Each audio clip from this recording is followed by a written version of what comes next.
Titans Uprising Season 1 Semi Finals between Outcast Esports versus Team 7K. Obviously, this is more of a community-based tournament, so it's going to be interesting to see how this goes with everything being so fresh within the scene. I am Blam. Obviously, you're joining in on my channel, so you know who I am. And yeah, we're going to be giving our overview. We're going to be observing. We're going to be seeing what goes on within these matches. I'm very excited for seeing what takes place. But first off, this is a best of 3, and it is the semi-finals, by the way. We're going to be doing 2 matches, so one best of 3 right now, and then another one a little bit later on. But let's get into the draft, by the way. And currently looking at these bands, very familiar bands from what we used to see in the Season 1 Invitational, bar the likes of the Levi. That generally comes through as a pocket band there. So Dolia, again, another huge band that we saw throughout the majority of that tournament. And then looking onto the drafts here. So over on 7K, they've got the Lamb for the jungle. They got Ganmo for the mid lane, and then it's looking like Jongfei for the support pick. And then over onto the side of Outcast Esports, we have Sunbin that is going to be support.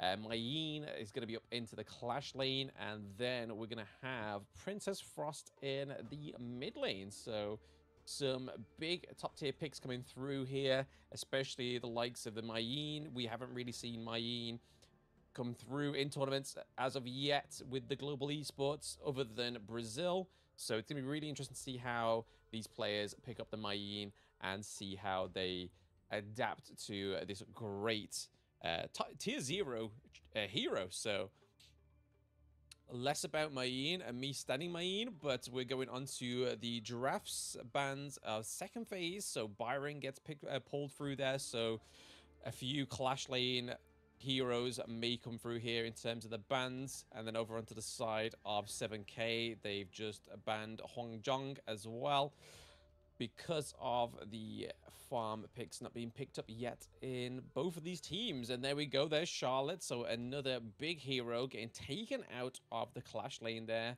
leaving only like the likes of potentially a Dun. They could still go for Lubu. It's going to be really interesting to see what they go for here. And then we have Monkey getting banned for the last ban of 7K. So a Monkey ban for the jungle there, because again, respectively, Outcast Esports don't have their jungle pick yet. So it's going to be interesting to see what they do decide to go for now that it has shrunk ever so much more now. And then to finalize the side of 7K, we have the Musashi pick. So Musashi in the jungle, and then Lady Sun down in the farm lane. And then over onto the side of Outcast Esports, they've gone for the Ali and potentially the Kaiser here. So again, we're seeing that... Oh, wait, no. Interesting. We've got the Lamb, but no Execute. Very, very interesting here. I'm waiting to see what this means. Is this going to be Lamb up into the Clash lane against the Mayin, which is going to be really interesting matchup in the Clash lane there, because again, we've never really seen this happen. So it's going to be super interesting to see how Lamb plays into the Clash lane here. Because looking at that draft, and having the Musashi, having the smite there, it's safe to assume, right, that Musashi is going to go into the jungle. Another reminder, this is a best of 3, by the way, guys. So first best of 3 is between 7K and Outcast Esports. Okay.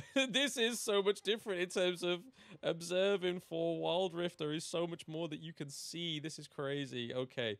So I may not need to zoom out with my phone because there is a little slidey thing. So we've got the slidey thing. I think that is a little bit too high potentially. Let's slide that down a little bit more there. So there we go.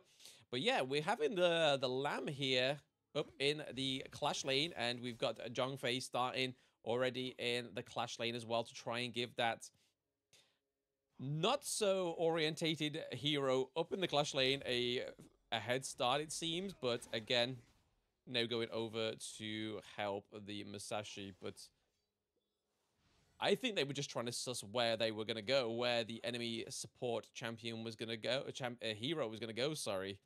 Most likely they always end up into the mid lane, but however, we saw the Lamb get it accompanied there for a very brief moment by the Zhang Fei. Obviously, both the Lady Sun and the Ali can just poke each other. That's why they was left in the farm lane alone, and both pretty low before the Zhang Fei could actually intercept there. Both managed to get out of there. Both managed to get some health as well. So well played to both of these farm lanes. There is no kills going on the board just yet for either of these teams.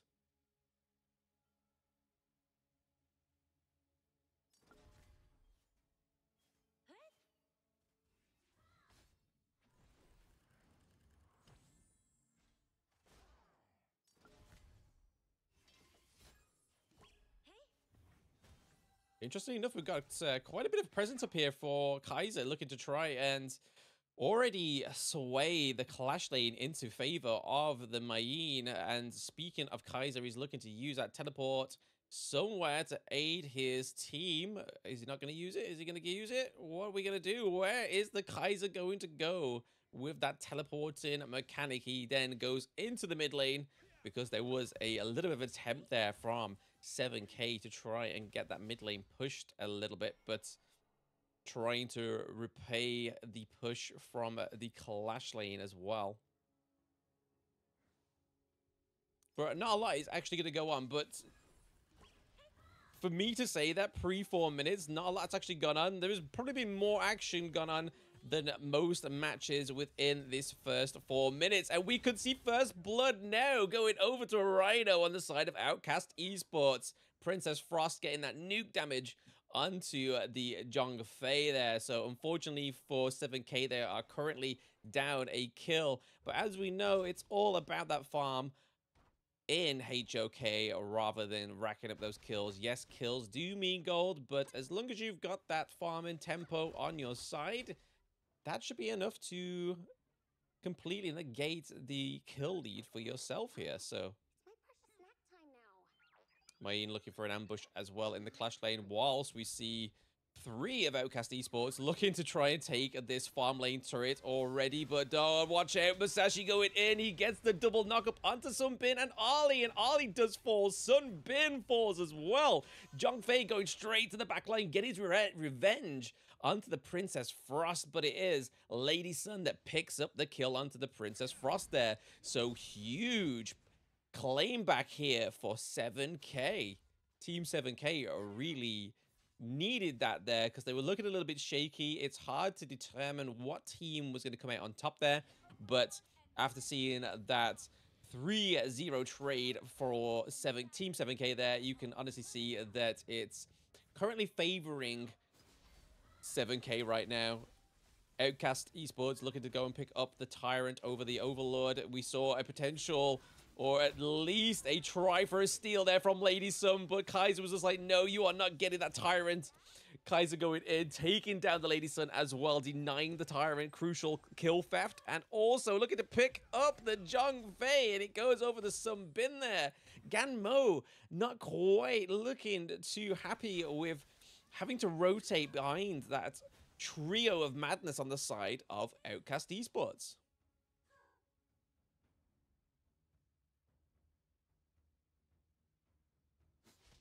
Oh, Lampic looking still shaky, going against the Mai. The CC immunity just not doing anything that it needs to do. Mai takes the kill up into the Clash lane as well, giving Outcast Esports that 1 kill lead that they had originally with the first kill on the board, but then was slowly taken away from them with a fantastic triple pickup from Team 7K down in the farm lane. But then we see some great kills come across the board there from the likes of the Kaiser just after picking up the Tyrant as well. It looks like both of the jungle objectives did go with 50-50 there, so Overlord did actually go over to the side of Team 7K, so not the shakiest place they could be in. They could be without a first jungle objective there, and it looks like it's not going to aid them too much because it looks like the first turret is going to go towards Outcast Esports. But what do you expect when you've got a hero up in that clash lane that is not particularly meant to be there? The Lamb is a little bit of a non-starter pickup in the clash lane, and you can kind of see that this is potentially the weak link within the team comp here. We see Lamb and Musashi looking to go onto the Kaiser, but Kaiser is now being backed up by Mayin, and Mayin doing some crucial damage onto both of these heroes, setting up a double kill there for the Kaiser. Not back onto Ganmo. Ganmo was a non-starter within that whole team fight there. Well played to Outcast Esports, getting another 3 kills on the board, putting them at a very healthy 18.4k gold there compared to the 17.5. Once again, not a huge difference in terms of the gold leads, but when you see those, especially up into the clash lane, you see some great clash core gameplay going on the side of Outcast Esports. So compared to the 3.5k that Lamb has, we see that Mayin is already up by 4.4k. We're seeing those Acts of Torment come through for the squishier squishier heroes, sorry, because the only squishy hero they don't have on either of these teams is the Zhongfei and the Kaiser. Musashi can get a little bit tanky if he wants to, but it's going to wait to see how his layout fleshes out there. But it's currently looking like he's just going to go for some damage items over the tankiness, because it looks like it's going to be mainly the Zhongfei and the Lamb picking up some defense items here to try and out-sustain the Mayin as well. Because currently that Lamb pick is not the best pick within the clash lane. We've already seen potentially throughout the Season 1 Invitationals that Lamb wasn't even considered by some of the top teams. It's clearly a little bit of a... I don't think we've ever even seen it in Brazil. You'd rather have the likes of the Mulan or somebody up there in the clash lane against the Mayin. But speaking of Mayin, she goes down. It was an unfortunate 3v1. Rhino could not get into there to aid the Mayin, and Rhino goes down as well. Oh, after giving Lamb some jip, he is cleaning up. Double kill for Lamb so far. Is he gonna get that triple kill procced onto the Helix there? But is he not? He is still full health. He could still commit to getting the Sunbin kill. He gets the killing spree onto Sunbin part way through the turrets as well. Well played by Lamb. Senpai really showing why this Lamb pick should be used in that clash lane. And yes, it's taken almost 8 minutes for that hero to actually activate here, but it's now activating and it's now doing its due diligence that lacked in the early game.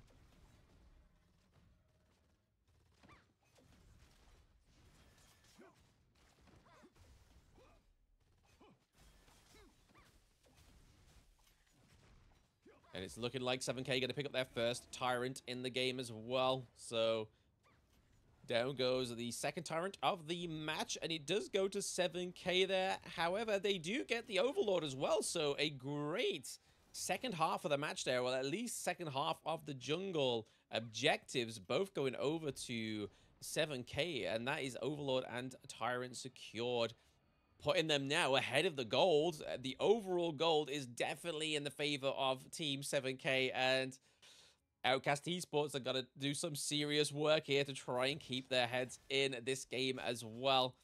Currently, they are not looking... They're looking stronger on the lane pushes here, so in terms of the priorities in these lanes, they have the priorities on the side lanes, and they have the mid lane turret gun as well, but so do Outcast Esports. They've lost only one turret, but we could argue that it is one of the most important turrets within this game. It is that mid lane turret that everybody seeks to take down first, because it opens up your enemy's jungle so wide and gives your jungle and your team great potential to get these ganks on. But Shadow Overlord is up, and we're looking at Team 7k here looking to go for a Shadow Overlord. They miss out on the Shadow Tyrant though, so we have Outcast Esports rolling through here. Zhongfei to keep them all off. They do manage to secure the Shadow Overlord, so that Shadow Vanguard is going to come through soon. Are they going to put it in the mid lane? Are they going to do it to clean out one of these lanes with a minion wave push on the side of Outcast Esports, and it's looking like they're going to put it in their weakest lane so far, which is that Clash lane. Again, which was set up poorly by the Lamb in the early game, but now we're starting to see that Clash lane Lamb shine. He is on 4 and 2. He's really making this hero pick that's not necessarily even selected up in the Clash lane work right now, which is really exciting to see, because I was like, that's a non-start hero up in that Clash lane, but he's proving me wrong here.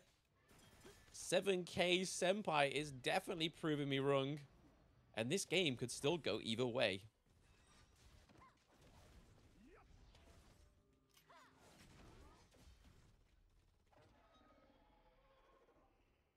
But in terms of Sunbin's, any sort of healing potential right now is already being baited off here by some of the anti-heal items on the side of 7K. Obviously, we see Burning Cape being built. We have Lamb now has that all-important HP regen increase item as well, so that on-hit heal from the Lamb is only going to get more and more greater as these fights go on. So Lamb's already picking up some of these greater core items within the build, and you can kind of see how it allows this hero to activate no matter his role within this game. And then if we look over to the side of the Gammo, even though it's like a non-starting hero here, Gammo is one of these heroes that you kind of had to allow to get those kills, because again, there's been not much of a clash up here in the mid lane, so there's not been a huge priority from Princess Frost. Even though Princess Frost is actually up on 2 kills on the Gammo, Gammo is actually ahead of the gold right now. So 7.6k to Princess Frost is 6.5k. So no, it doesn't show it. This is back to the original point that I made in the opening of this game. The kills isn't everything, but kills for Gammo are coming through now straight onto Mayeen, and that is the benefit of Gammo. He doesn't have to be near you. He just has to land those trick shot long range skills, and he will get you, and he will secure the kills like we just saw there onto the Mayeen. So 2-0 trade currently here for Team 7K. Can Outcast Esports do something here to try and protect this mid lane turret for themselves, or are they going to allow some more kills to be picked up here by Team 7K? Because that mid lane turret is looking pretty low. It needs some more damage doing to it, and they are trying to poke it. They are trying to get it, and Lady Sun with the roll in, roll out gets the final hit onto the mid lane turret there. So fair play to Team 7K, really opening up that mid lane now. The tier 2 turret is down. We are now onto the higher ground turrets on both the farm lane. Actually, all 3 lanes. I've just scoured over the map. All 3 lanes on the side of Outcast Esports have really decided, are now being pushed. This is a completely different story we were seeing 8 minutes within this game. I was bigging up Outcast Esports for having the lane priorities on the side lanes and even in the mid lane as well. But now it's a different story here. Team 7K going in for a all-important engage. Lady Sun picking up a kill there and traded Princess Frost for the Gammo. It is currently a 3-4-2 trade for Team 7K. They are going for the Shadow Tyrant, and are they going to be finishing it here after giving Lady Sun that triple K? If there is a hero you do not want to activate, it is that late game hero, Lady Sun, but I think it's a little bit too late here for Outcast Esports to try and come back here. Unfortunately for Zhang Fei, he was caught in a very tricky spot there. He had to just admit defeat and die, and unfortunately that's what happened.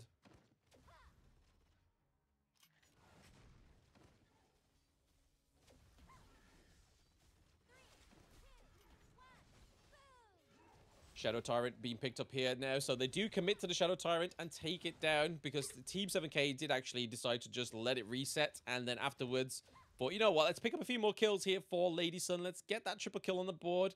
Lady Sun is 11.7k compared to Overcast Esports' Ollie that's sitting at a really deflated figure of that 8k, 0-4 kills as well. It is not looking too pretty here for White Peepo, sad on the side of Outcast Esports.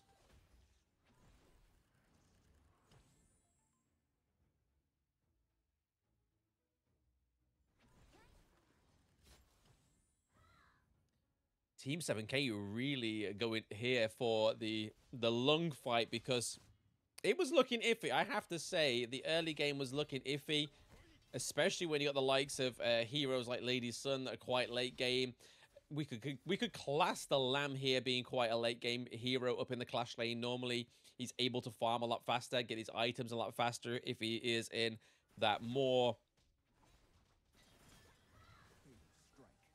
sort for role in the jungle, because he's able to just roam, he's able to just farm as much as he wants. But let's keep that on the back burner there. Zhongfei is going into this fight as an epic engage from Zhongfei, and it's all been wiped up here by Lady Sun because she now has the Daybreaker. This is where this hero's optimal damage comes through, and it is when Daybreaker has been purchased on the Lady Sun, and she has it right now. It's gonna be very hard for Outcast Esports to really pull this game one back from Team 7K, especially when they are 10k ahead in gold overall. They are 10 kills up as well, and not a single second tier turret has fallen for Team 7K. But what a bring back there by Lamb, feeding his team that Princess Frost kill, getting the ace before game one goes over, and it goes to Team 7K.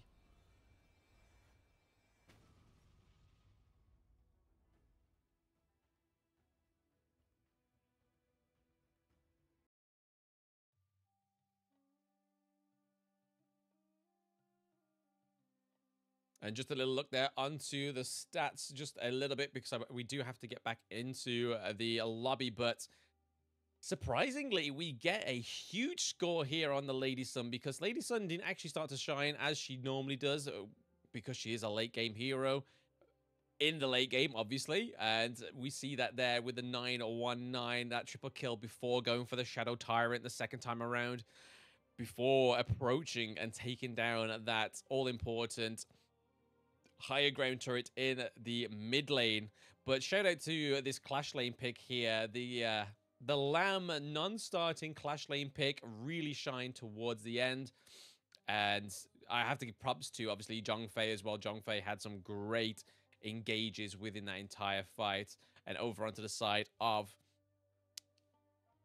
Outcast Esports, they do manage to pick up the MVP for Kaiser, because again, just such a non-start pick here. The Arlie really struggled because there was just no... The only frontline Arlie had was the Kaiser, so I think if they want to go for the Arlie pick again, we kind of want to see a more of a...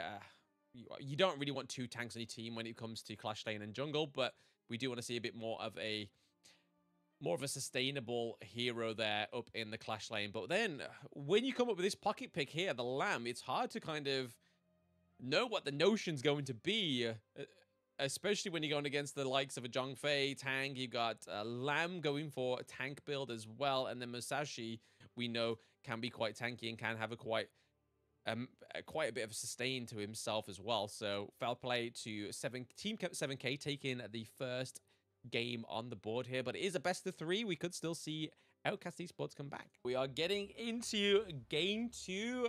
Outcast Esports are on the blue side this time around, so we'll have to see if this is actually going to give them any favors in this matchup. But as we just saw in game 1, it was a hard early game for Team 7K. It looked like a promising early game for Outcast Esports, but unfortunately that Lady Sun hero pick, a late game hero pick, came through, and then obviously the Lamb in the Clash lane really started to show his true colors there towards the mid to late game, and really show that this is a hero considered in the Clash lane. Whether this would hold up in a bigger competitive scene, I'm not too sure, because we don't really see it in Brazil, and Brazil's pretty much the staple right now within global esports, considering they won Season 1 Invitational and have a lot more experience going on here.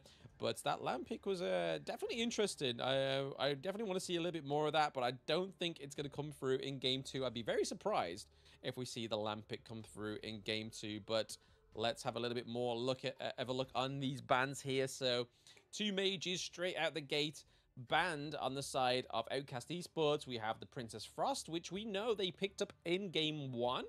And they don't really want to give it over to Team 7K, because they do get to have the first 2 picks after the prio pick on blue side. and the Liang as well. So Liang has only recently been activated within the game, and we know that this is a great hero for suppression, especially on those great engage heroes like Lamb. You can really upset the pace of a team fight when Lamb goes in. We expect something huge to come through from a Lamb engage, and then all of a sudden Liang just suppresses Lamb into place, and it's a non-starter. So it's gonna be really interesting to see what goes on here. Obviously, Team 7K banned out the Lamb. They don't want the Lamb to be given over to Overcast Esports, because Lamb is a great jungle pick. I don't think Overcast would pick him in the Clash lane, but I think if it was left open on the table, I think the Lamb would have got into the jungle there. And then if we look over to the drafts here, so Team 7K do take the Mayeen for themselves this time around and do stick to the Zhong Fei pick. I mean, we saw some fantastic engages from Zhong Fei in game 1, so why not pick it? It is one of the better support heroes within the game meta right now. And speaking of suppression, the Liang gets cancelled out, but Dong Huang gets picked up on the side of Outcast Esports, and we're getting that dumb pick as well. So we're already seeing a shift into the team comps on the side of Outcast Esports here. They've gone for way tankier heroes here. So Dunn being a tanky jungler, a very balanced jungler, nothing too flashy, but can really help within that early game engages and team fights as well. And then same with the Dong Huang, we can see that suppression come through. But again, the trade-off with Dong Huang's suppression is the fact that if you do a lot of damage onto Dong Huang, he is going to take a lot of damage as well. So you may think you're doing a favor by running down the enemy hero that is suppressed, but you will also potentially take out your ally as well if you are too careful and do too much damage. But less about Dong Huang. We're going to be seeing Ganmo as well on the side of Outcast Esports. So they are going for the Dong Huang, where last game they had Princess Frost, and Dong Huang actually was over onto the side of Team 7K. But this time around, Team 7K have gone for the Gao in the mid lane, which is interesting. We don't normally see Gao within these competitive matchups, but again, this is early doors for the global competitive scene. This is a little bit different. It's a little bit of a shake-up here again. So Gao coming through, potential Li Bai. No, it's not Li Bai, sorry. We see the Ali and the Prince of Lan Ling ban on the side of Outcast, really fleshing out that ban phase there. And on the side of Team 7K, we see the Huangjong, and we see Byron getting banned as well. So Byron is a heavily banned hero so far within this series, but do I blame both of these teams for banning the Byron? No. It is a great pick in that Clash lane. But looking to flesh out the last little bit of Outcast Esports is team comp. They've switched the Ali out for a Marco Polo. So we're not going to get the likes of the Luban, which we know is a more sought-for pick within the farm lane, as well as Consort U. Marco Polo is generally one of those hero picks that is kind of like a last resort because there's no one else to pick. He's up and ready, and they decide to go for it instead of the likes of either a Fang, a Consort U, Lady Sun still on the board, Luban as well. And then to flesh out and finalize the team comp on Outcast Esports, they go for Cirrus in the jungle, which is a little bit shaky here, because that now changes the whole team comp here. We originally thought that Dunn was going to be in the jungle, obviously taking the smite, but Dunn is actually going to be up into the Clash lane against the Mayeen, and then Dong Huang and Marco Polo down in the bot lane. Again, great synergy from these two heroes. And then Cirrus, we're going for, again, that assassin-like hero, but I say it again, but last game they had Kaiser, so they're going for the assassin approach here and switching it up the Clash lane pick for the tank. So let's see how Outcast Esports survive game 2. Will they able to take at least a 1-1 here, or are they going to lose a solid 2-0 to a surprising but amazing performance here by 7K? Right, we are getting into game 2, everybody. Game 2 between Outcast Esports and Team 7K. Team 7K did take a game 1, by the way, those new joining or watching the stream. So this is all to play for here for Team Outcast Esports, because they need to get at least 1 mark on that board if they want to stay within the competition, as this is the semi-finals right now. We see that both of the support heroes do go up into the mid lane here. Once again, we're not going to get the Zhongfei trying to aid the Lamb in the early game up in the Clash lane, because we are getting 2 sturdy, very prominent picks in the Clash lane here. Dong Huang taking a lot of hits there from both Gao and Zhongfei. You've got to be careful.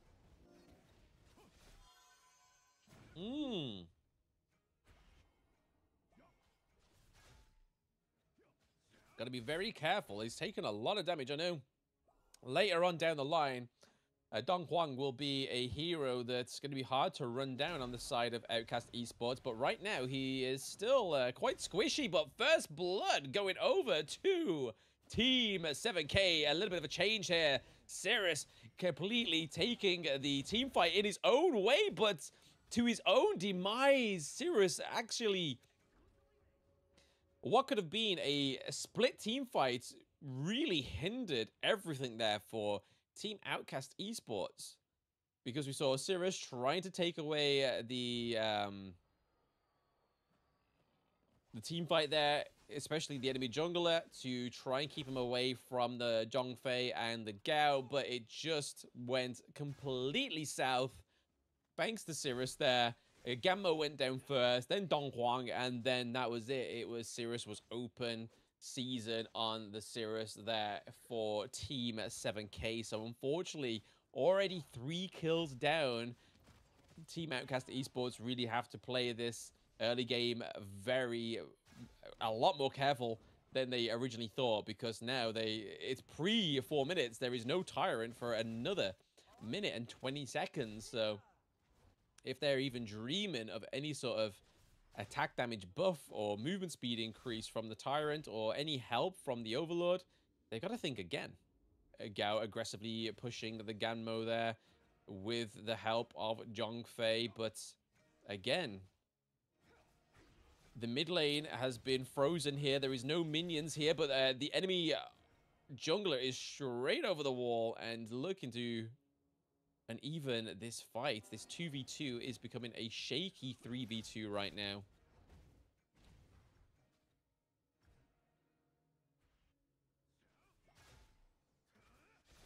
Alicio and Marco Polo just doing what they need to do there. Can I rearrange these? No, I can't. I thought it was like Wild Rift where I could actually rearrange them, but I can't. That's frustrating. But no. It seems like Team Outcast here are struggling to find a pace that really works for them. Team 7K generally have a mission in mind, and there we go. Another kill onto done for Team 7K, putting themselves up a nice 4-0 kills as the Tyrant and the Overlord both spawn for the first time in Game 2. And it looks like they're going to prioritize the Overlord to try and get some more lane priority in this Game 2 for Team 7K. And they take it with ease and with quickness, with pure haste. They get that Overlord taken down in Game 2. First Overlord going to Team 7K, but we do see that Outcast Esports do manage to pick up the Tyrant, so there's that damage increase. Alessio is sitting all alone. There is one less Alessio in the farm lane. He does get taken down by Cirrus there, which is unfortunate, but Gao picking up a kill in the mid lane, so is across the map 1v1 for 7K there. Keeping themselves ahead of the game. Mayin struggling here, going 1v1 on Dun. Dun's got plenty of health.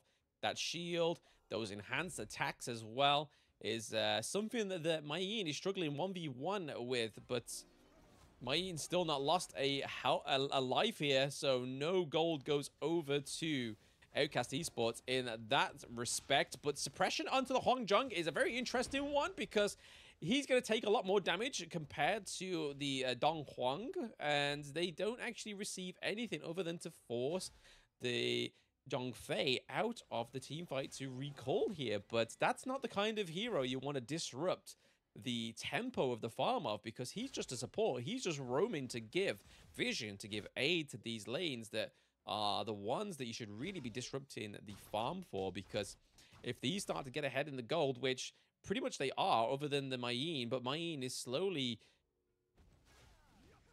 competing that gold lead up in the clash lane against the Dun, because it was in Dun's favor, but now it's just ever so slightly in Dun's favor still, but it could still go over to Mayeen as long as the farm is not disrupted too much.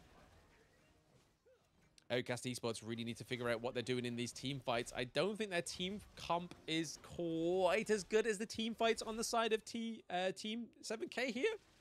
Because, yes, they do have the 2 tanks, but it seems like on the side of Outcast Esports, when these team fights truly go off, they really need that Dun in there as well, because Dun seems to offer just an extra bit of backbone that right now Dong Huang is struggling to give the team. So whenever we see these massive clashes on both of the sides, without Dun there, it's a done deal for 7K.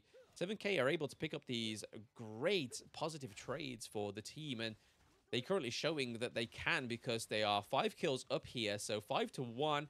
Their gold difference is 2.4k, which is a huge difference compared to where we were looking and where both of these teams were sitting in game 1, to be honest. So let's see what else they can do to completely overthrow the balance from Team Outcast here, because Team Outcast are really struggling to get some kills on the board, or even to maintain the tempo of the farm. Because even if we look at Sirius here, Sirius is 4.1k compared to the enemy jungle, who's 5.2k, so all the lanes have been dominated in terms of the gold lead onto the side of Team 7K, and they do trade turrets across the map as well, so we do see the not so important side lane turrets go down here. So on the clash lane, it goes down for Team 7K, but then Team 7K managed to pick up the farm lane turret for themselves. But it's that all-important mid lane, and currently the mid lane on the side of Team 7K is looking pretty shaky compared to the side of Outcast Esports. Is this their way in? Is this their foot in the door to maintain their pitch in this fight in game 2 to try and give them that 1-1 victory? Mayeen is taking a steady 2v1 here, and Dun is doing really proud. He's actually managed to survive long enough for Dong Huang to rotate around, but is this the hero you want supporting you? Because Dun can't do too much damage compared to the likes of like a Cirrus or a Marco Polo or even Gan Mo. So we really need to see those heroes rotate up here to help the likes of the Dun. But suppression goes over to the Huangjong again. Dong Huang, sorry. And again, it goes over to the Zhongfei. But still, again, it's a non-starting suppression. It's really hard for Outcast Esports with this team comp to try and bring a 1-1 victory into their fruition here. They are struggling. They need to try and open up that mid lane. I think that's their sort of foot in the door, is keeping the pressure on, keeping the macro going on the side with this Dun, and just applying pressure on the lanes, because the team fights are definitely not going in the favor of Outcast Esports currently.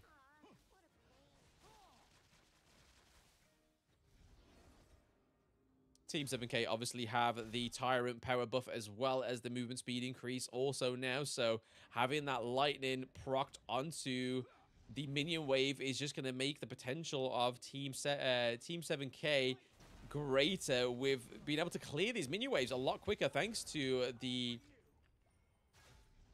lightning shock from the Tyrant. But Outcast Esports do manage to finally get that mid lane turret. So is this where we're going to see a difference, Outcast Esports here? Because they really need to open up that map, and they have to gain access to the enemy team. But Gammo has just gone down. It's currently a 2-0 trade overall for Outcast Esports. Not getting a single kill here, but Marco Polo soon changes that and gets a kill onto Gao. So it is a 2-1 trade overall for 7K.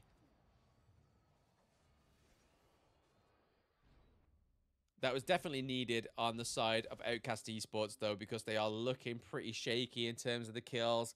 Even though I have to say that kills aren't everything in this game. Yes, they do give you a little bit of gold, but it's all about that tempo. It's all about keeping those lanes pushed, especially the side lanes, because everyone's always going to naturally gravitate into that mid lane like we're seeing right now with both of the junglers going head to head. Almost getting the kill there on the side of 7K, but not quite, because Ganmo was coming around. We saw the Marco Polo was rotating as well as Dong Huang. So it was only a matter of time that he had to retreat because there just wasn't enough damage being dealt too quickly on the side of Team 7K to pick up that kill in the mid lane. We're seeing Outcast Esports looking to try and pick up the Shadow Tyrant here, but just not enough damage. They are really struggling in terms of damage because they are behind pretty much 3K gold right now, and that's a shaky place to be in when you are against a team like Team 7K. They are currently up one victory overall in this best of 3. So, like I said in the introduction, it's all to play for here for Team Outcast because they need to get a win on the board, or else they're out of the tournament in the semi-finals, which most teams would like to say they're out of the tournament in the semi-final. Rightio, so still, even though after that mini break there, we see that Team 7K are still looking to dominate this game 2 here. The inhibitor, the high ground turret there in the mid lane looks to go down on the side of Outcast Esports. Marco Polo is doing a lot of damage onto Alessio there. Alessio goes down, but so does Ganmo, unfortunately.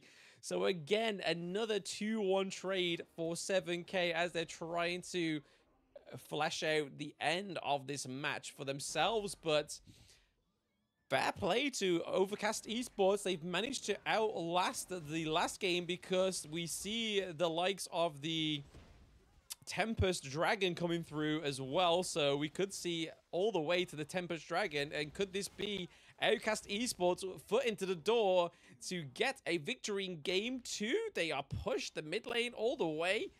Currently, there is 3 alive on the side of Team 7K. So got Gao, Zhongfei, and Mayin as well. But Alessio is now being reactivated, and Death Spawner has now come off on that hero. So again, some really even fights could come out here. But I think Team 7K have got to be very careful to how they approach these next few team fights, especially with Dong Huang getting a lot of health now and a lot of armor as well as the Dun. But oh, Ganmo, it wasn't Ganmo that got the kill, it was Marco Polo getting the kill onto Zhongfei. Enemy jungler is now back up as well. We need that extra little bit of damage now that we don't have the single-handed tank on the side of Team 7K. Could this be the upset here for Team 7K? Could we see Outcast Esports manage to get the victory here, because Cirrus takes down the Gao there. Zhongfei is still dead, but Dun's down. Dong Huang's down as well. So down goes both of the tanks on the side of Outcast Esports. Both teams don't have their tanks. Zhongfei is now back up. Again, I think this is all going to come down to the Tempest Dragon here. Whoever gets the Tempest Dragon could potentially end and finish this game 2.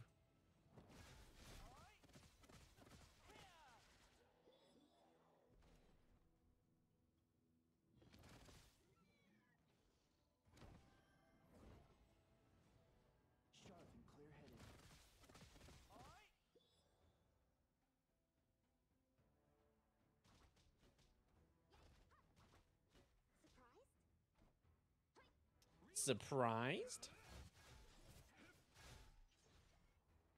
Right, okay. We are getting into the spawn of the Tempest Dragon. He is now here. We are seeing the Tempest Dragon already within the semifinals. It is only game 2, and we are seeing the Tempest Dragon rear his beautiful head here. But I honestly think it's all going to come down to whoever can pick up this Tempest Dragon for themselves. As we know, it is one of the game-ending mechanics. When the game goes a little bit too long, this is where you pick up the Tempest Dragon to finish and dominate your enemy team. But Overcast Esports are looking to just bait Team 7K here into a little bit of a fight for the Tempest Dragon, it seems. They've got to watch out for that Dong Huang, because if we see the enemy jungler go in to try and get a flank, Dong Huang's ultimate is Hup, so he could suppress, they could take down the enemy jungle, and they could be without a smite overall, because unlike Outcast Esports, they have 2 smites. They have Dun and they have Cirrus, so on the side of Team 7K, they have 1 smite, which 2 smites are greater than 1, especially if you're trying to clutch secure this Tempest Dragon for yourself. But we got to wait and see how this game actually ends, and it's getting very shaky here. We're not too sure what's going to go on. Dun manages to secure the red buff, so he loses his smite there to secure the red buff from Team 7K, which could be a vital upset here. It gives Dun more damage. It also denies the Alessio or the likes of the enemy jungler the damage as well. Same with Mayeen. But at the same time, we've got Marco Polo, we've got Cirrus looking for these split lane pushes. So a bit of macro going on, whilst all of Team 7K are just obsessed with this Tempest Dragon. But can you blame them with this game-ending mechanic being up right now? They really need to go for it. They just need to go all guns out, guns blazing, suns out, guns out style here, because if they don't do it, they lose Tempest, they lose the game, but they don't lose the match. They could just take this to a 1-1 loss for Team 7K, but if Overcast doesn't do... Overcast, jeez. You can tell I'm from Britain. If Outcast Esports don't do this or try and take, or at least attempt to take the Tempest Dragon, this could be the end for them in the semifinals of Titans Uprising Season 1. Is within Honor of Kings, but again, we're seeing that Dun being a great pick, shining through in this late game. We see the takedown there. Oh, wait, no. The Sage's Sanctuary pops off on the enemy jungle, but unfortunately for Cirrus, is taking a lot of damage here. Could this be the way in? Zhong Fei has not got his ult, but can still get that great engage. Ooh, Ganmo picks up the Tempest Dragon for Outcast Esports. No smite, just pure skill on those long-range blades from Ganmo there. Well played from Team Outcast, but is this going to be enough? They're down 3 members right now, but fortunately for Outcast Esports, none of Team 7K have a lane pushed. So it's as if Outcast Esports were... They were gunning for this situation to happen. They were predicting that this would have been the case, that they were going to claim the Tempest Dragon, but there would be no lanes pushed because Team 7K's whole performance there was just completely around the Tempest Dragon. It was just unfortunate for Team 7K to not focus any of these side lanes, but they needed all hands on deck. But they could have looked for an alternative route for victory there. Like I said, there is so much more to lose on the side of Team Outcast Esports than there is on Team 7K right now. Because they only... If Team 7K lose, yes, they don't get a clean sweep. They do lose a 1-1. But they can come back for Game 3, so... Whereas Team Outcast Esports, if they lose that Tempest Dragon, it's over for them. So you can kind of see why they were doing the macro, but also keeping an eye on that Tempest. But here's the little Tempest Vanguards here as well, looking to try and take off that last standing higher ground turret from Team 7K.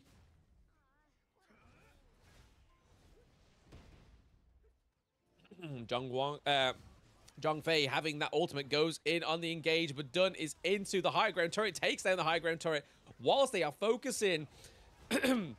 Team 7K, the Mayeen and the jungler goes down, but Sage Sanctuary saves the jungler there. It's currently a 2-1 trade. Dong Huang and Dun are both down, and Zhong Fei is still up, so we could see a team fight go in the favor here of Team 7K, but somebody's got to keep a keen eye on that Clash lane because the Tempest Dragon is rolling through there with a minion wave. Alicio takes down the Marco Polo. Cirrus goes down, but his Sage's Sanctuary is back up. They're going to take him down again, but look at the minion wave. Here is the Winions. Can they wipe out this minion wave on the side of 7K? It's all down to a minion, a bash off here between these two teams, but Mayeen manages to completely parkour over whole of the terrain to save the game for Team 7K. But my oh my, that has put some great pressure onto the side of Team 7K, knowing that they have no higher ground turrets anymore.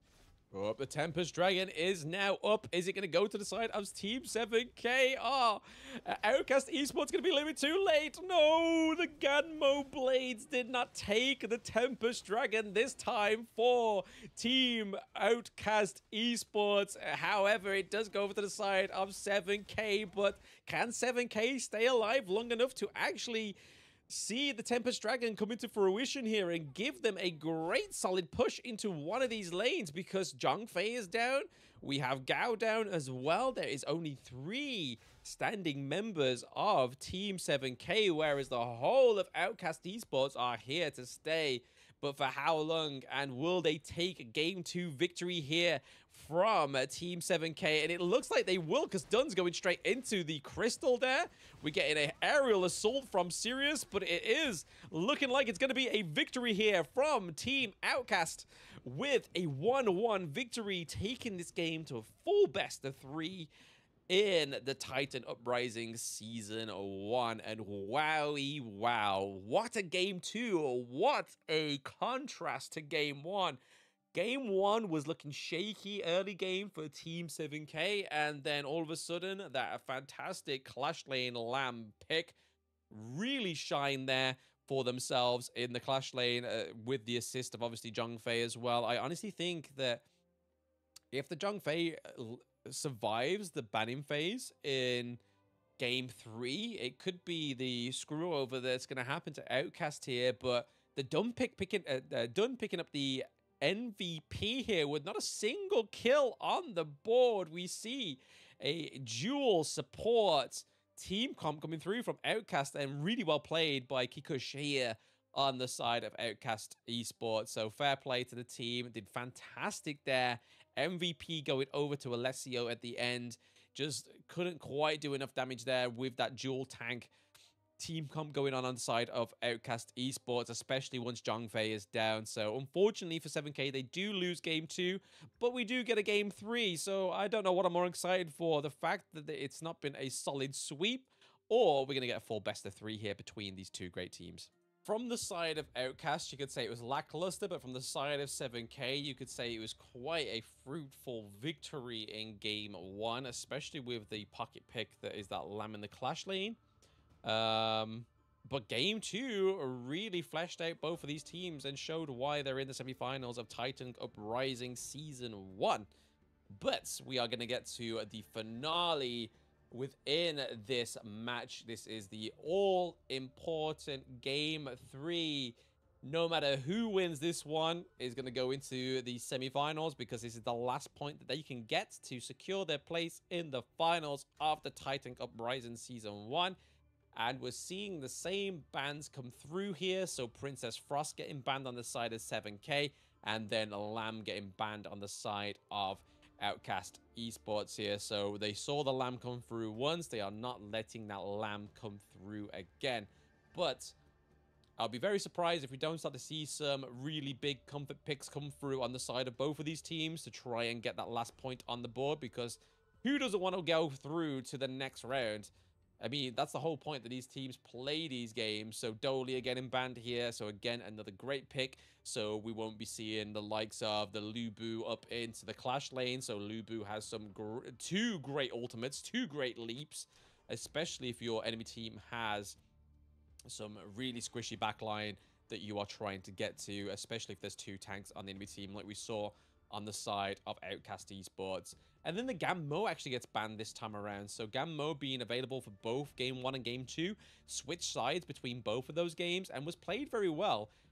Much better in Game 2, I would say, rather than Game 1, especially with the theft of the Tempest Dragon within Game 2.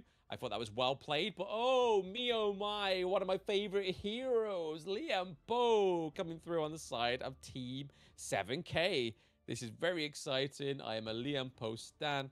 Ask the people over on Outcast Esports. I've played with them, and I've played my Liam Poe in the Clash lane, and it went really well. It went really well.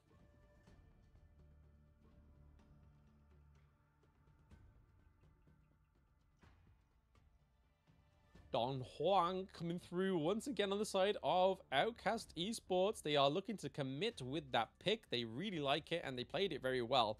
Much better towards the late game because they started suppressing the Mayeen. Maybe it was down to the fault of Team 7K that they decided to... Well, Mayeen was allowed to get caught.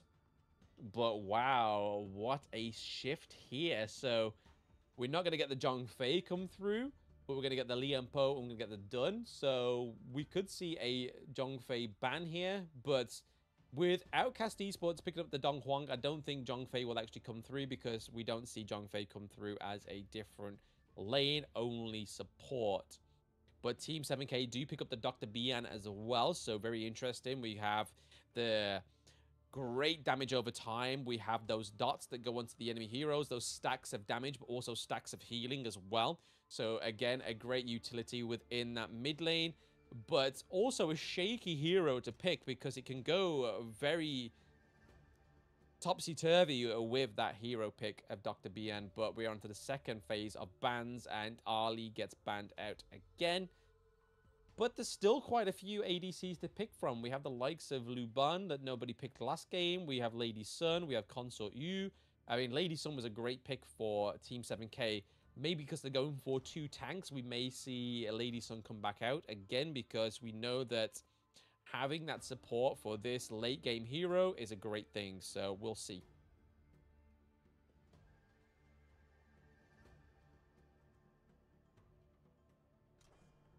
Oh, the Bay ban.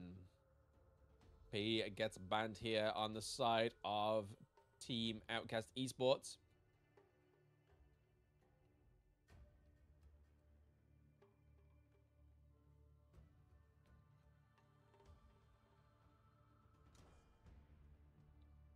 And there we go. The last ban has been put through. It is Li Bai on the side of Team 7K. They do not want the Li Bai to come through. Ooh, I thought we was going to get a my pick there, but it might potentially be an Angela or Dao Chen. I don't think they'll go for Daji.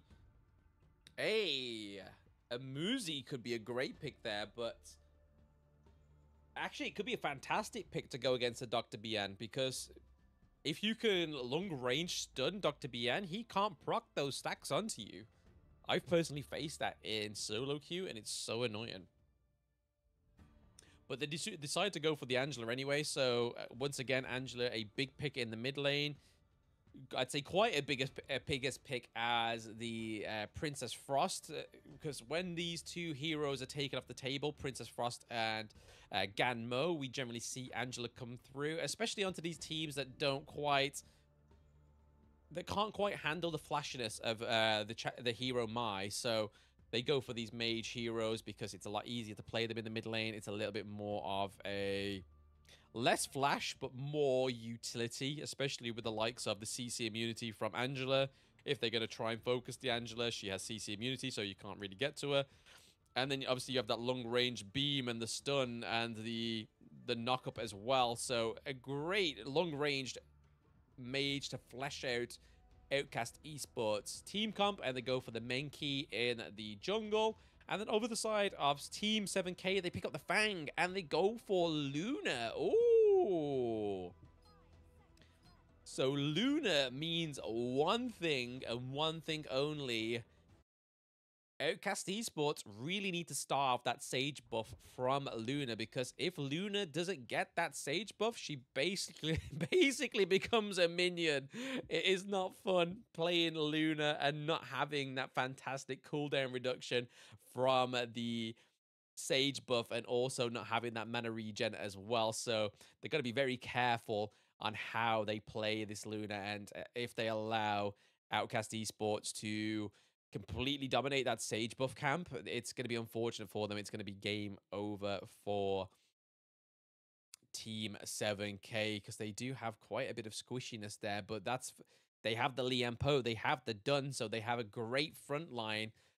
But we see it replicated here on the side of Team Outcast Esports. They're going for the Dong Huang as well. So again, great suppression, especially for these squishy heroes like the Luna, like the Dr. Bian as well.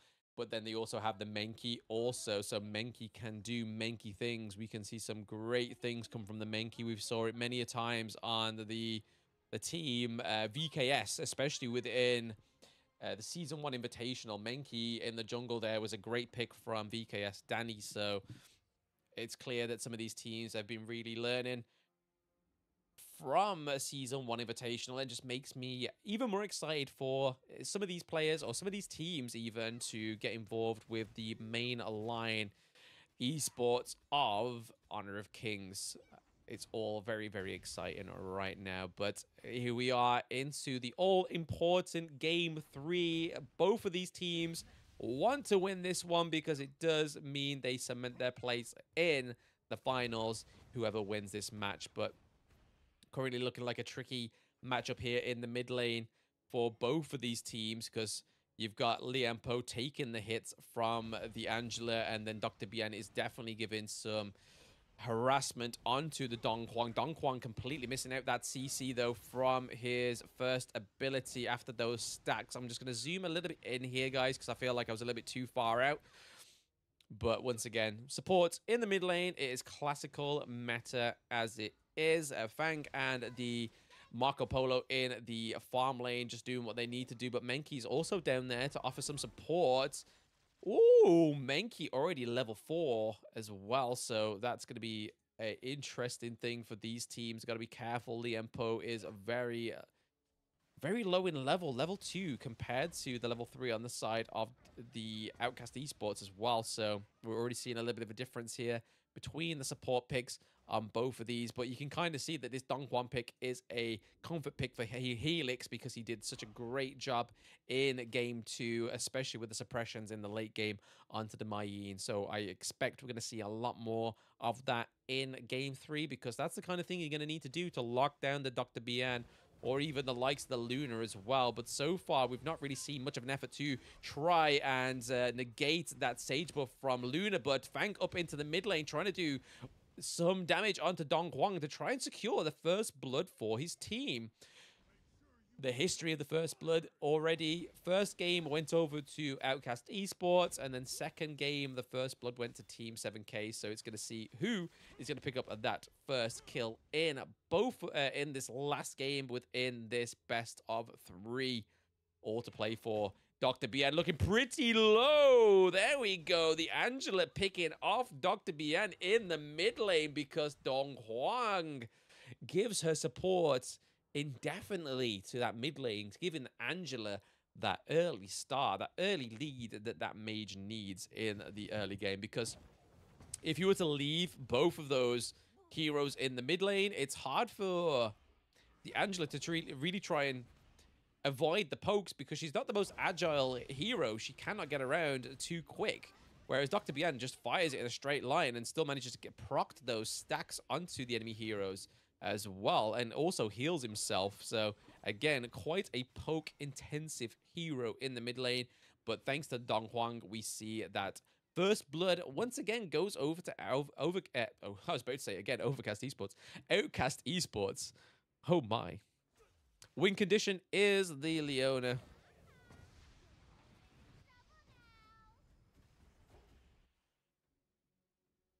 My tablet's in the way. I can't type. I can't type to kid.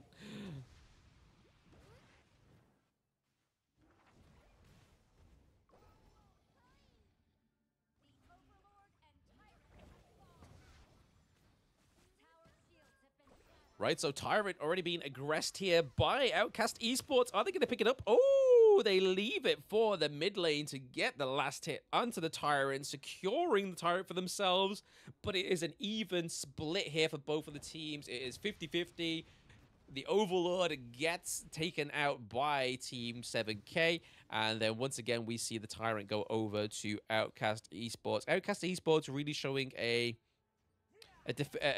definity here to the Tyrant. How many times we've seen them go for the Tyrant over the Overlord, but there is the Overlord in the mid lane. Luna picking up the kill there onto Angela, the unsuspected victim. But as we saw her rotate on the map, we was like, uh-oh, that's going to be troublesome for the Angela. With that Luna coming through with a great skill set there, picking up the kill, but unfortunately quickly answered by Outcast Esports. Menki picking up a kill there onto the Dr. Bian. Again, another great win condition on both of these teams here is opening up that mid lane turret very early on. Marco Polo giving some abuse onto Liampo. Liampo not looking too happy in that matchup there. They got to be careful with Menki rotating as well. Fortunately, though, for Team 7K, we see that Liampo manages to recall, however. But it's all looking pretty shaky so far for Team 7K. This is not the early game we're used to seeing them have. They generally dominate the early game. Not quite with the towers, but in terms of kills and stuff like that, and obviously overall tempo, they generally have it locked down. But currently, Outcast Esports are doing very well. And then the Angela firing her laser from the backline gets a kill onto Fang, but then is shortly traded by Menki and Marco Polo going down. So overall, a 2-2 trade, from Team Outcast and Team 7K. It could have been a 3-2 trade if Dong Huang managed to land that first skill onto the Liampo, because Liampo was pretty low there.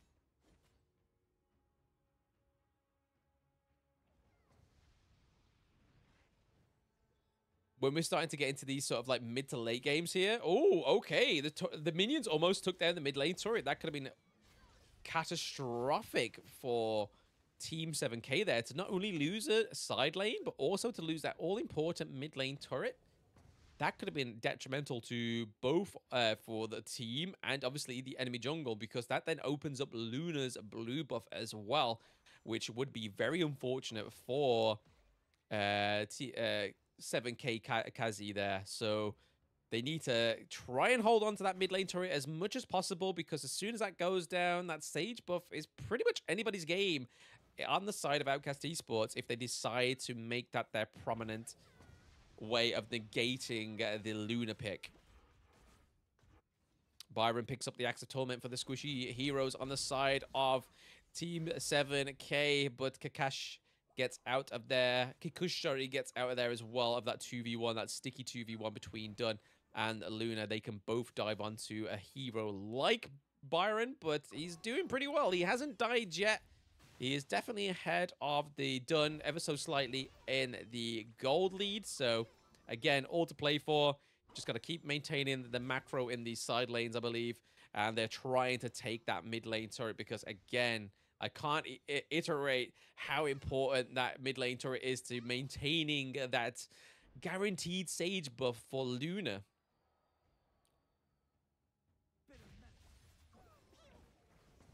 Oh, beyond, Byron straight onto the backline and beyond there. But there's that Liam Poe engage that we all know and love from the hero, but still being negated here. Down goes the Dunn because of Angela, but then down goes Luna, takes down Dong Huang. So again, it's a 3-2 trade so far for Team Outcast there. So well played by that team. It was looking like a shaky engage there because Liampo really committed to that early engage, but then it was soon counteracted by the Dong Huang as well as the Byron. So again, Angela being played great here by OC Rhino, knowing his positioning, getting those stuns, but then also using and firing that laser when needed to do that damage to the backline as well. They do, however, manage to pick up the Tyrant again, so Outcast doing what Outcast does best. They secure the Tyrant for the second time.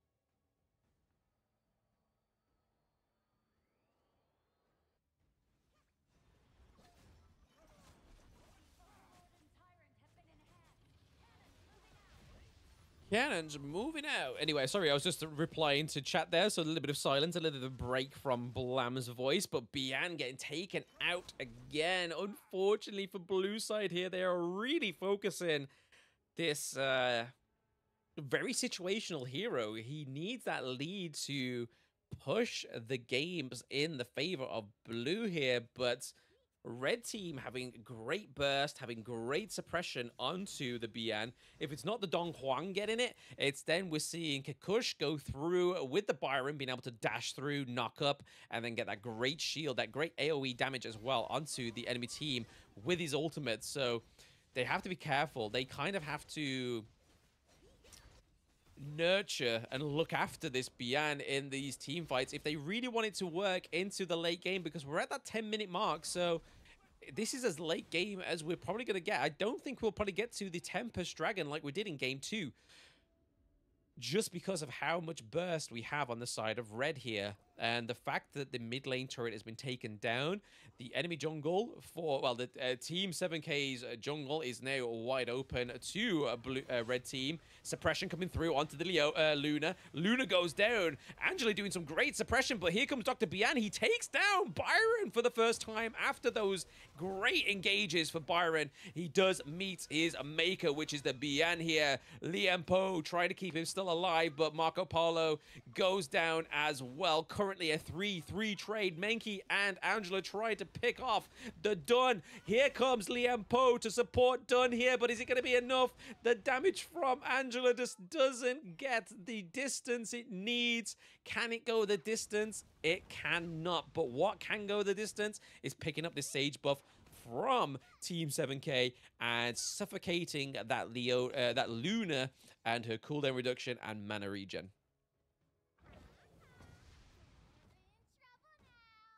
You're in trouble now. Oh, gotta be careful. The Shadow Vanguard in that bot lane, though. Oh, oh, spicy.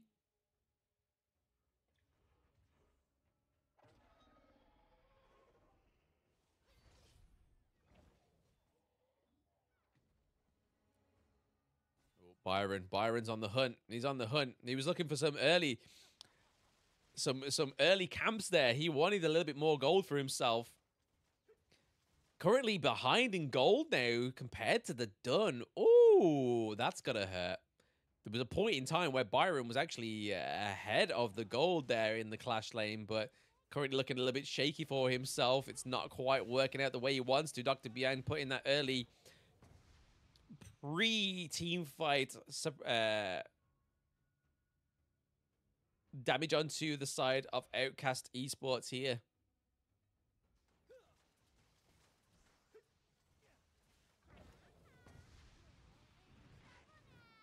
You're in trouble now. I'm just having a quick look at the gold lead between the junglers here. Naturally, Luna would be ahead there because obviously her clear is a lot faster than Menki.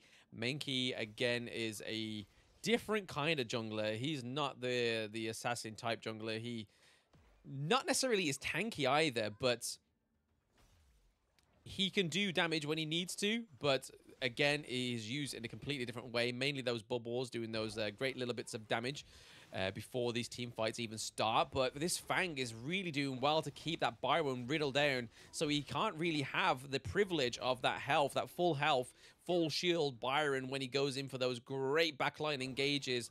Fang really running down the health of Byron and trying to negate the usefulness of Byron into these team fights. I think the best thing for Byron to do right now is just farm up his gold and rejoin later on into these team fights. Suppression onto the Luna once again. Luna goes down in an earlier round. They are really, really focusing Luna, not only just cutting off the Sage buff, they are generally just wiping out this hero before these big jungle objectives come up, like the Tyrant. The Shadow Tyrant and Shadow Overlord are obviously now up and running. And again, Outcast Esports looking to go for a Shadow Tyrant to get that damage increase. Byron looking for the macro, but he's got to be careful here because we're having pretty much 4v1 here onto Kikuch here. He's got to be careful. It is going to be a takedown. There was just too much. He was a little bit too overextended, a little bit overzealous there in his push, but it does allow Shadow and Rhino to push that mid lane as well as the farm lane second tier turret as well. So yes, they forfeit the Byron pick in the Clash lane, but they get two very important second tier turrets there from Team 7K, giving a further lane domination on the side of Team Outcast currently.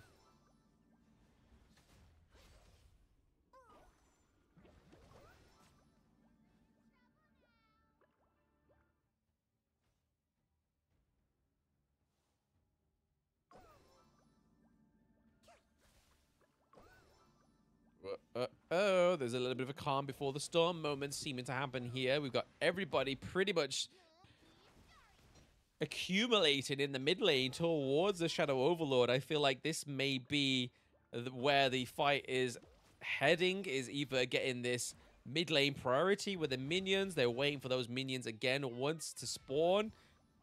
But before they spawn, will they start to push this Clash lane? It looks like they are going to go for the Clash lane again. Byron is committed to getting this last standing second tier turret from Team 7K here. And Overcast Esports are looking to play around this Overlord here. Byron going into the back of the team fight, so making his way from the Clash lane to try and go into the back lane that way wasn't quite effective. He did get a bit of damage onto Fang. He was just paying back his due diligence from the last few engages, but Byron goes down. They take the higher ground turret in the Clash lane as well.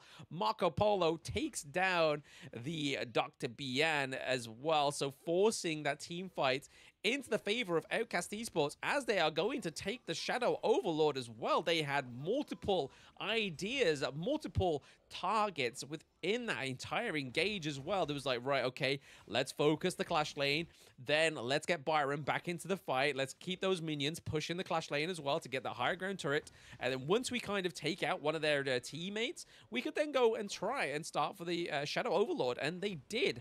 Minky, all on his Jack Jones, did the Overlord by himself. I think this could be the all-important last team fight here. It could be. There's a lot of damage coming in from the side of Overcast Esports. The suppression has not been latched onto one of Team 7K here, but we see Fang already absent from this team fight down in the bot lane because he had to try and stop that Vanguard from taking the higher ground turret in the mid lane. But we're seeing that all-important Shadow Vanguard rocking through here. Are they going to be able to negate the push from the Shadow Vanguard? This is only time will tell, but the high ground turret in the farm lane is looking pretty low already, and Angela putting a lot of suppression and a lot of pressure onto the enemy team here. From that long, safe distance, nobody can get her while she's CC immune as well. So it's pretty much a great place for Angela to be in. But Liam Poe going in for the engage here, but going onto the wrong heroes. He decided to go in onto Dong Huang. Dong Huang still has the suppression. We have Menki in there. Menki goes down thanks to Luna, but is that going to be it? Marco Polo takes down Dr. Bian as well. Marco Polo is on the run from the Fang. Fang goes down, but Dong Huang gets the kill onto Dunn as well. Double kill for Fang. So it's taken Fang 18 minutes to get that double kill on the board, and Luna is not quite done yet. She is going in. She gets the kill onto Angela. Oh, what a late game play here for Team 7K. Is this the last breath that they have to try and force a fight for themselves?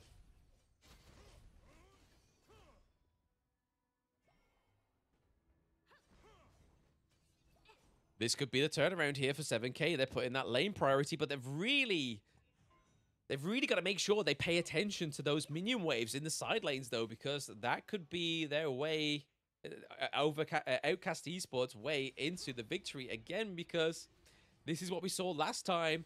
It all played around this Tempest Dragon, which we thought we weren't going to get to for a second time within this series alone. But we go into it, and it is 15 seconds to the Tempest Dragon. Are we going to see Overcast Esports? Oh, again, I said it. Outcast Esports. I'm going to rebrand this team, I swear. I'm going to buy the team and recast it. Relabel it. Outcast Esports. Are we going to see them try and make a bait play for the Tempest Dragon, but then also get a great push again? We are seeing it from the Byron, but it could get negated by the Dun here. Dun obviously has a lot of health, but is it going to be enough for Byron to wipe out here? Potentially not. He's trying his best. He's decided to completely disengage from that 1v1 and rejoin his team. He is now sat in the bush there, waiting for a way in onto the Fang. Fang is ready for him, ready for the re-engage of the Byron. Byron is thinking about it, is not too sure where to commit to.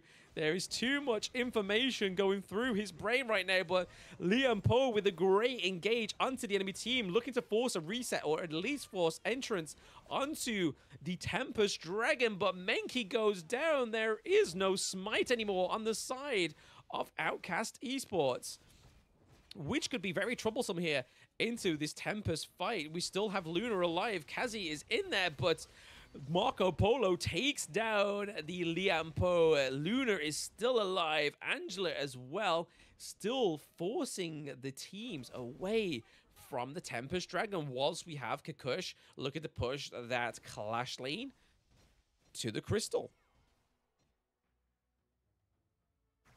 I don't know about you guys, but this is all just a little bit too much for me right now. I am just focusing on so many different things, but this is the great recipe of a victory here, is macro and micro, which is going on definitely between Outcast Esports here. They are currently trying to force multiple ways into their base once again, because they're looking pretty privileged right now. They still have a lot of turrets here, but it could all be upset if they lose Byron now.